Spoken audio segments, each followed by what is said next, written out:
Thanksgiving just last week and those feelings of gratitude still fresh in your mind? You're about to witness the single most impactful guitar story that will open up an entire world of possibility for your guitar journey. Warning, today's episode will change the meaning and purpose of your guitar journey for the better.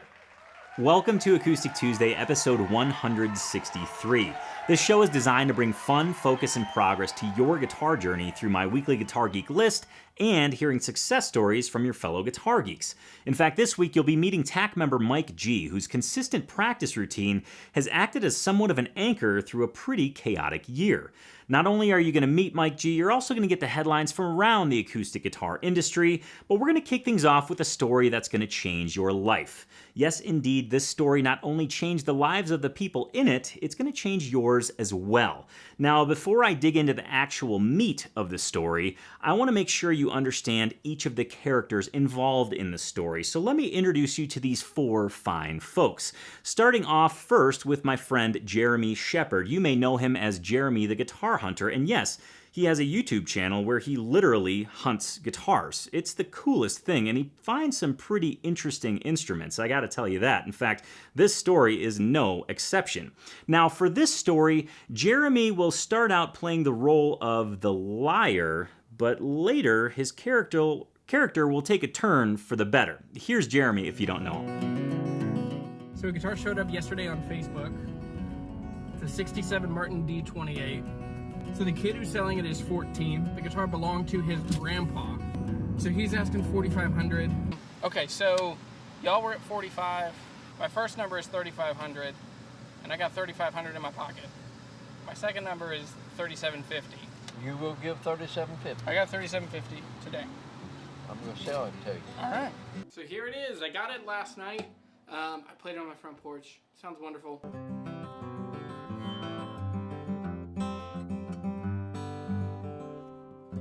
I've been lying to a 14-year-old for about 8 weeks, and today is the day that I tell the truth.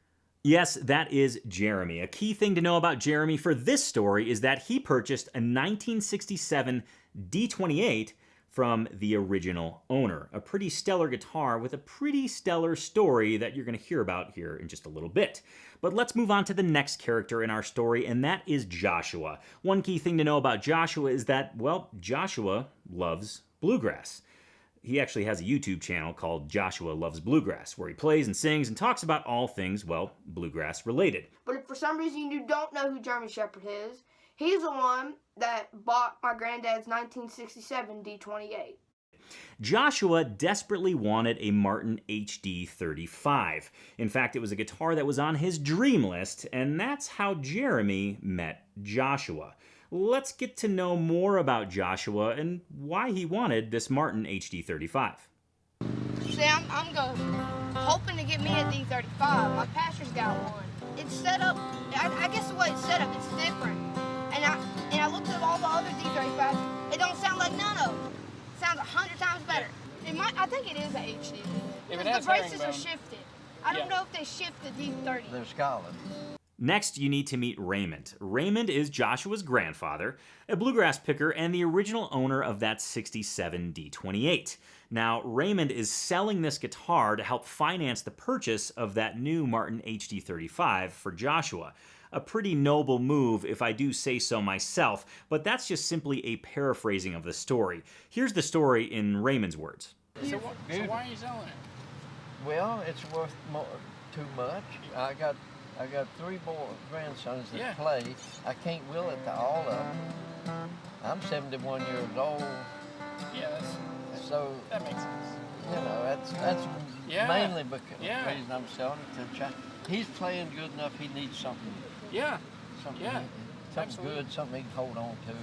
To make the story complete, you need to meet one final character, and that is Michael. Michael is a guitar geek just like you, and Michael has fine taste in vintage instruments. In fact, when Jeremy originally purchased the guitar from Raymond, Michael then actually bought it from Jeremy because Jeremy had to sell it, unfortunately. But it went to a good home with Michael. In fact, here's the transaction. Okay. I'm selling my 67 D28 today. I'm Jeremy, the guitar hunter. I'm not Jeremy, the guitar collector. I felt a need to protect the guitar. Oh, that's awesome. Yeah, I love it. Here, let me just give this to you. Okay, now you've met all the characters in the story. You've got Jeremy, Joshua, Raymond, and Mike. And each play a very pivotal role. In fact, each can teach us a pretty amazing lesson. Initially, when I introduced you to Jeremy, I maybe painted him as a wheeler and a dealer, and he's far from that. In fact, Jeremy started this entire Guitar Geek domino effect. And as I mentioned, each of these characters has a little bit of a lesson that they can teach us. You've got Jeremy, who ends up being the uniter. You've got Joshua, who's the musical enthusiast on a mission. You've got Raymond, who's the enthusiasm recognizer, and he's willing to step up to the plate to see fellow guitar geeks flourish. And you've got Mike, who's a guitar gratitude ninja and an overall steward of the ethos of the guitar geek. Now, here's how this story played out. I'm going to give you a condensed version, and then I'm going to show you something that's pretty incredible. I'm going to be honest, I don't think you should sell it. I'm going to sell it to you. Hoping to get me a D35. I'm selling my 67 D28 today. Yeah, I love it. Here, let me just give this to you. Man, I'm all excited about this. I sent this off to Judge Wolf over in Kentucky, one of the best luthiers in the country. So yeah, it cleaned up real good, and I'm excited to go meet Joshua and Mr. Raymond. Yeah. I wanted to see what he thought about the fixes that I've had on it and see what he thinks about how it plays now. Oh, cool. You guys want to play some guitars? Yeah, we'll. Yeah? Oh, my darling, don't cry. Yeah, little darling, don't cry. Yeah, what guitar you bring? I might have the best guitar here. What is that? Check this out. Never seen it before. Have you, Granddad? Where did you find that at?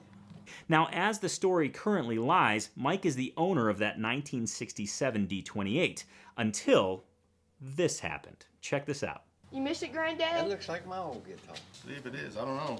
Did you have one? I used to have one. Well, I thought that case looked familiar. Boy, it's all... looks like brand new. I tell you, I recognize that guitar. You wouldn't believe where all that guitar's been. I think it's a great guitar. That's why I asked Jeremy. I wanted to, if I had the opportunity to come down and meet the guy behind the guitar, I wanted to do that and meet you. Yeah, it's such a special guitar. You know, I'm watching your videos. I love you guys singing. And here's this guitar sitting in the case, sitting right next to me, and it didn't feel right. You got some playing days ahead of you still. You enjoy it, and when you retire from playing, give me a call back, and we'll figure something out then. You know. But I think it deserves to be right there. I really appreciate it. You are quite welcome, Mr. Raymond. I appreciate that. Yeah. I just... You're quite welcome. Pretty amazing stuff here, right? I mean, this is incredible. Now, I'm not just talking about the act of Mike giving the guitar back to Raymond. What he had to say to Raymond and Joshua was one of the most guitar geek, heartwarming things I've ever listened to in my life. In fact, I'm going to kick it over to Mike, who's going to read a card that he wrote for Raymond and Joshua, as a matter of fact, as he gave the guitar back to the family. Grab a Kleenex because I challenge you to not cry through this. Good luck. Mr. Raymond. That's me. I'm proud and feel very fortunate to own your 1967 D28, purchased 53 years ago upon you leaving high school. I will forever remember the pride beaming from you when recounting how you paid $20 a month until the $400 cost was paid in full while earning just $1.40 an hour. My sole intent on purchasing this guitar was to protect it and forever make it available to you and your family if ever you wanted to call it back home. You have my word that I will always honor this, and my family knows my wishes as well. It's obvious this guitar means a great deal to you and your family, evident in Jeremy's video. When Joshua finished a lick on the guitar, you commented with much pride and through the brightest of smiles, "He's my bluegrass picker." I can only imagine the joy, friendship, and love this guitar has provided and been witness to, and can assure you it's details like these that won't be lost on me. It's certainly a beautiful guitar, and every time I pick it up, look at it, or even think about it, I can feel there's a piece of your soul that will forever remain in it. I also thank you for reminding us all what great men do. The selfless act of you selling your guitar so your grandchildren can experience the lifetime of love a guitar of your own can bring was touching to witness. It's precisely little lessons like these that are noticed that makes all of us just a little bit better. It's because of all these things that make this guitar truly special, I'd like to now ask a favor of you. With many great playing days ahead of you, I can't imagine a better place for this guitar to be than in your hands. I'd like for you to welcome this guitar back into your home and cherish it as if it were still yours until you retire from playing. The guitar will mean much more to me knowing the two of you didn't part ways one day too soon. With much respect, your new friend, me. I'll give you a second to collect yourself, because I know I certainly needed one after I saw that for the first time. Now, before, I mentioned that this was a heartwarming Guitar Geek moment, but I want to elevate that pretty significantly. I want to change this to one of the most selfless human moments I've ever witnessed. And I'm so glad that I had the chance to see it, and I'm so glad that you are having the chance to see it now, because there's so much we can learn from things like this. In fact, since this show, the Acoustic Tuesday show, is dedicated to your guitar journey, let's go ahead and pull a nice little morsel of a teaching moment out of this, because I want to focus on guitar gratitude right now. It is the single most important thing you can do for your guitar journey to elevate your fun. In fact, it can elevate your focus and hence elevate your progress, but also have a huge impact on your fulfillment with the instrument. Every time you sit down to play, every day you sit down with a guitar, I just want you to think of one thing that you're grateful for. Maybe it's somebody that you met because of the guitar. Maybe it's the fact that you can physically play today. That's something to be grateful about. Maybe it's something like, gosh, the guitar seems to always be there during my down moments.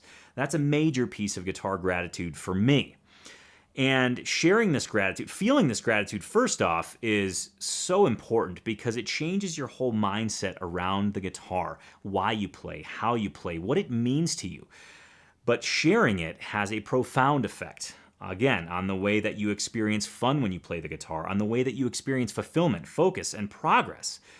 In fact, this brings me to something I want to ask of you. I want you to share your guitar gratitude. I want you to please visit guitargratitude.com. And there you can submit a video that's 1 minute or less expressing thanks for something in your life that has been brought to your life simply because of the guitar. Again, maybe it's something as simple as, you know what, I got up and I was able to play today, and I'm grateful for that. Please share that at guitargratitude.com. Or maybe you met your best friend in the whole world because of a jam you went to, and you started talking about guitar. Go to guitargratitude.com and share that. However big your gratitude is, however small your gratitude is, please share it. I'd like to make it a tradition on the Acoustic Tuesday show to take a step back, look at our guitar journeys, and feel grateful for the fact that we get to embrace this amazing instrument on a daily basis. And being a guitar geek, you're amongst the ranks of some of the most amazing people in the world. And just that in and of itself is reason enough to feel grateful. So again, go to guitargratitude.com and share your gratitude with all of us guitar geeks. In fact, if you're looking for a little motivation or how it looks, well, let's look at some guitar gratitude videos right now. Hi, Tony. This is Rick Murkison coming to you from down in Lower Alabama. I'd like to share a guitar gratitude story with you. Several years ago, as my mother was into her 80s, she got dementia pretty bad.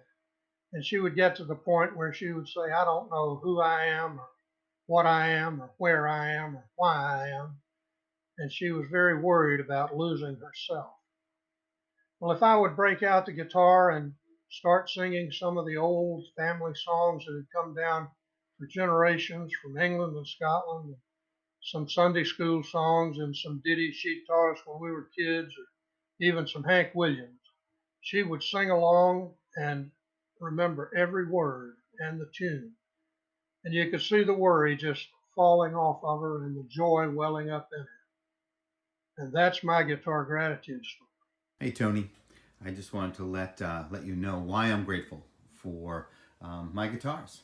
Mostly it's this guitar right here, which actually belongs to my wife. I got it for her for Christmas a few years ago, and she and I get to bond together and play guitar together. She's been a songwriter, and she always wanted to play, but she never let me know. So you know, we get to play with other people too and friends, and it's just wonderful. But Linda and David from Connecticut get to play our guitars with a lot of other people and with each other, and I'm very, very grateful for that bond. Thanks, Tony. I just got done setting up my guitar to take the picture for the Guitarsenal shot. And in the process of, pulling all of those old friends out of their cases and getting them set up, I remembered Tony's asking for people to talk about guitar gratitude. And I am grateful for every one of those old friends, from the 1962 Martin D18 that I bought in 1965 and have been playing ever since, to the reverse tension guitar that I bought from a luthier in Florida when I was down there visiting my mom in hospice, and I would take that guitar in and play for her in the final days of her life, to the latest acquisition, which is this one, which is the Taylor 914 CEV class. I had gone into a guitar shop to pick up a strap lock, and they didn't have the one I wanted, so I looked around and ended up falling in love and walking out with this guitar. That was 2 days before they shut the country down because of the COVID. So I was able to shelter in place and get to know this new friend. And for that and for all of these other guitars and other strings, I'm very grateful. Now I want you to meet a fellow Guitar Geek, a TAC member named Mike G. This is Mike G, and 2020 has been a crazy year. I think we all can attest to that. But Mike G has been hanging on to his practice routine, and that is what has been helping him get through this absolutely chaotic year. Now, get this. Mike is retired, but he's finding himself a little bit busier than he ever dreamed he would during retirement. In fact, he just recently made a post in the forum about his guitar routine, and here's what he had to say. Life never ceases to amaze me. I am reminded of the saying, the only constant in life is change. I always thought that was pretty funny. Here I am retired and on Medicare, yet I find myself so busy that I have had to work some Saturdays, and now I'm going to work today, Sunday. In spite of this, I am solidly rooted in my guitar routine. I have been playing/practicing my guitar just about every day for well over a year, and a very crazy year at that. That is the longest consistent guitar routine I've had since I first started playing guitar. In fact, not just the longest consistent run, but by far and away the most focused and productive practice I've ever been engaged in. My guitar journey has really blossomed. I have said before that I played guitar to accompany my singing. Nowadays, I mostly just play without singing or even playing a song. I just play. I make beautiful noise effortlessly. What's wonderful is to recognize that I will get better, but I don't need to. I am enjoying my guitar routine now, and I will continue to enjoy it. Getting better is simply a bonus. And this is just this morning's wonder and awe at the fact that I am sitting down to play my guitar before I head off to work. I'm so busy, but I'm not wound around my own axle because I have this guitar routine. Somehow, being engaged in music helps me be okay with the world, no matter how crazy it is. And then there's the fact that I have this community of like-minded people that I can say this to. Thank you, TAC community. I am grateful for the gift of music. I want to thank Mike for sharing his story, underscoring that your progress on the guitar, however you define it, is only as good as your guitar routine. Case in point with Mike's story, he had a solid guitar routine, and even though he was busy with work, even though 2020 threw him curveball after curveball, he played guitar nearly every day, and he's reaping the benefits. So if you take the time to invest in your guitar routine, it really does pay off big time, as Mike can certainly attest to. Let's dig into some solid industry headlines. The first one comes from Fender. They just released a new acoustic guitar pedal to add to their lineup. Well, I guess their lineup consisted of only one acoustic guitar pedal previously, and if you hadn't heard of it, it's pretty darn cool as well. So let's start there. The pedal that they introduced some months ago is called the Smolder Acoustic Overdrive, and yes, it adds overdrive to your acoustic guitar signal. Pretty darn cool. Let's check it out.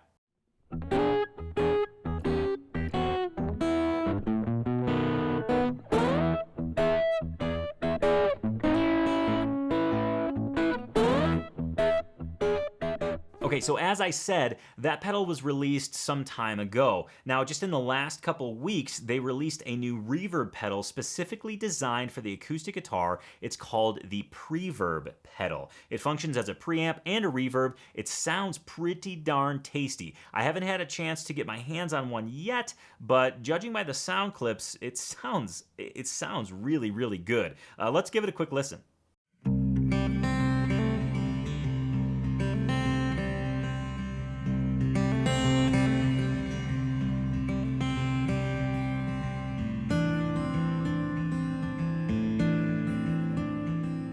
I've got a few more pieces of news for you and things you should check out. In fact, there are 3 new albums that are coming out that you need to know about.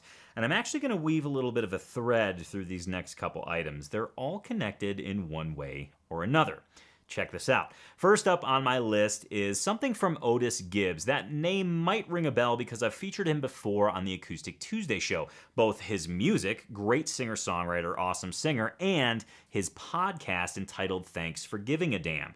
Now, I just found his YouTube channel, and that really completes the trifecta of Otis Gibbs, in my opinion. Now, his YouTube channel contains this new series. I don't actually know how new it is, but it's pretty darn cool. It's a series of stories about acclaimed and infamous singer-songwriters. I mean, we're talking Townes Van Zandt, Blaze Foley, the list goes on and on and on. Now, Otis has this knack for pulling stories out of people, and it's a beautiful thing because he's talking to people that knew or associated with these amazing singer-songwriters, and he's getting some incredible kind of behind-the-scenes stories. Now, he issues these on his YouTube channel, and they are well worth your time. In fact, let's listen to a clip of one, a story about Townes Van Zandt. This is part of an interview that I did back in 2014 with John Lomax III. What he talked about in this particular interview was the time that he spent managing Townes Van Zandt. But the Old Quarter also was where I saw Townes sit in with the Allman Brothers. And that was one of the highlights of my life, to hear him with that full band going in a room about this size. Well, whose songs were they playing?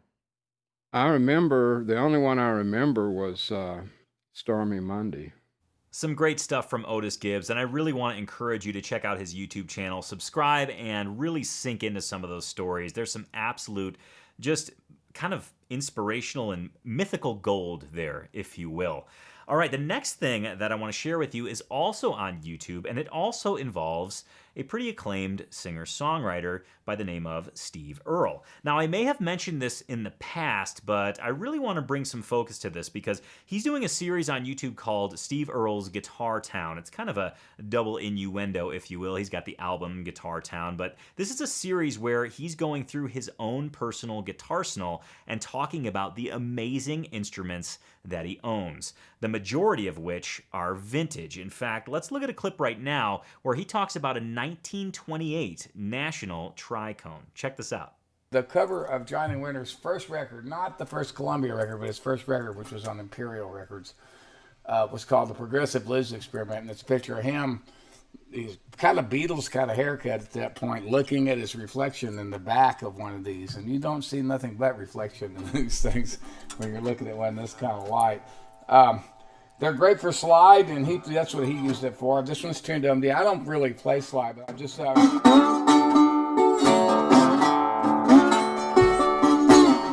there's a whole list of those on his YouTube channel, so make sure to check out Steve Earle's YouTube channel. And like I said, the lion's share of what he shares is vintage instruments, our vintage instruments. Really some incredible stuff. And he also throws in some awesome factoids as well. Not to mention, you get to hear Steve Earle playing those instruments.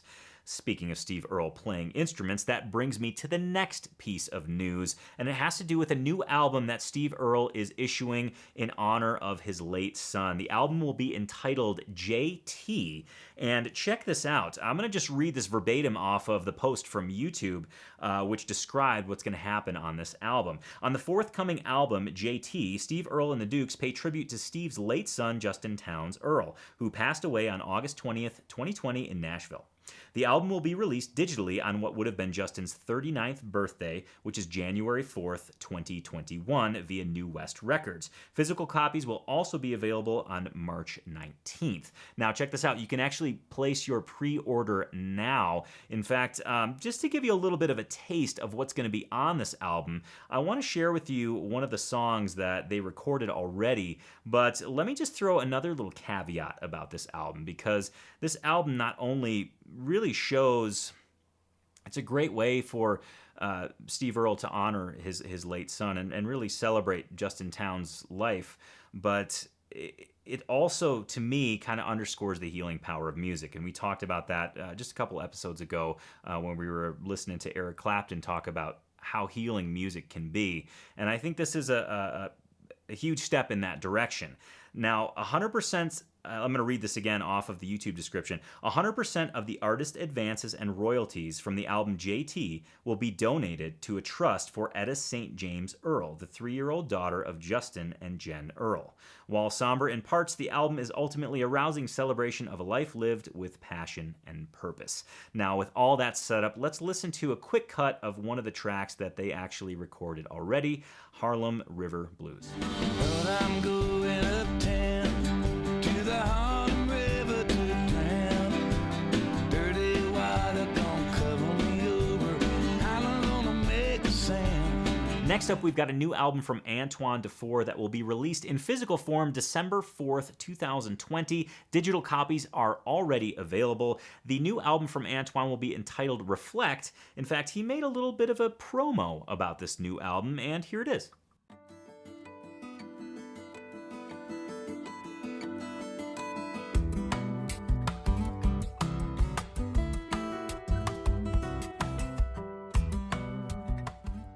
Hey, great news! I'm back with a new record this December. It's called Reflect, a 12-song album, as it is a reflection on my past work at the present time.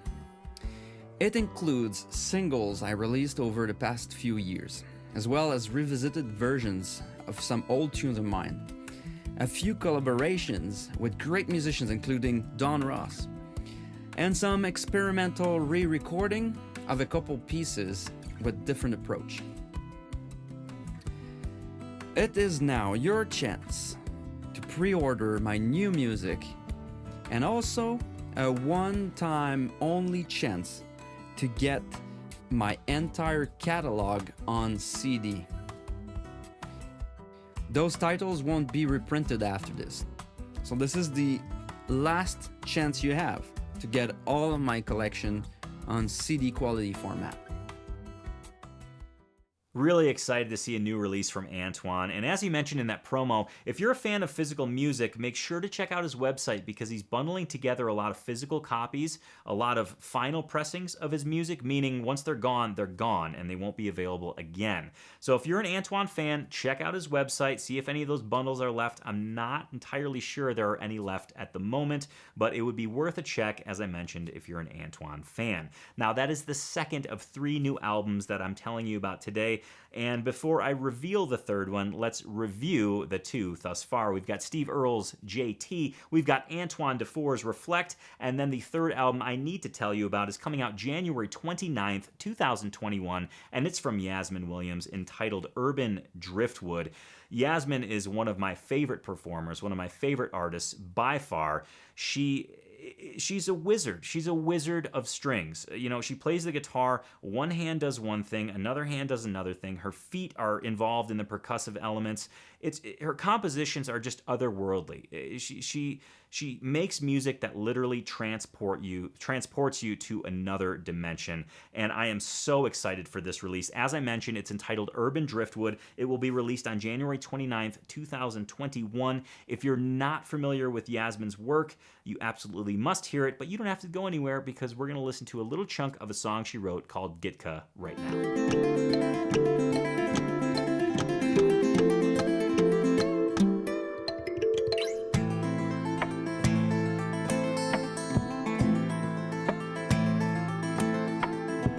I should mention that you can pre-order Yasmin Williams' new album, Urban Driftwood. Just go to her website. Once you're there, you'll see a Bandcamp link. Click on that, and that'll take you to her Bandcamp page where you can place a pre-order for that new album. Again, that comes out January 29th, 2021. It might make a great holiday gift. You could like put a little picture of it in a card, give it to your Guitar Geek buddy, buy it for yourself, and then when it shows up after January 29th, you could be like, oh yeah, I remember when I pre-ordered that. I do that all the time. In fact, one quick trip to the mailbag. Some of my pre-orders have come in, and the first one that came in is Khaki King's Modern Yesterdays. I've been really digging on this album. It's super vibey. I love it. And then the next album, literally fresh from the mailbox, not even out of the cellophane, is Gwennifer Raymond's Strange Lights Over Garth Mountain. And that album is incredible. You might be saying, Tone, you haven't opened it. How are you saying it's incredible? I've been streaming the heck out of it, waiting for the vinyl to show up, and it is such a good album. I cannot, but I cannot wait to crack open that cellophane and place that little vinyl record on my turntable and just enjoy it for the true analog beauty that it is. You do know that vinyl is the best listening experience ever, from the cover art to the actual placing the record on the platter to the dropping the needle. It's all there. It's amazing. It's the most visceral musical experience, aside from playing guitar, of course. Well, that pretty much wraps up the show for today. I want to thank you so much for joining me. Let's take a quick sneak peek into next week to see what we'll be chatting about. And next week, oh goodness, Guitar Geek gracious. Next week, I'll be giving you my holiday Guitar Geek gift guide. Yes, indeed, I'll be discussing the things that you would buy for a Guitar Geek that has everything, or maybe that you should be putting on your list as well to help out, your spouse or your significant other, get you a gift that you really want that's guitar related.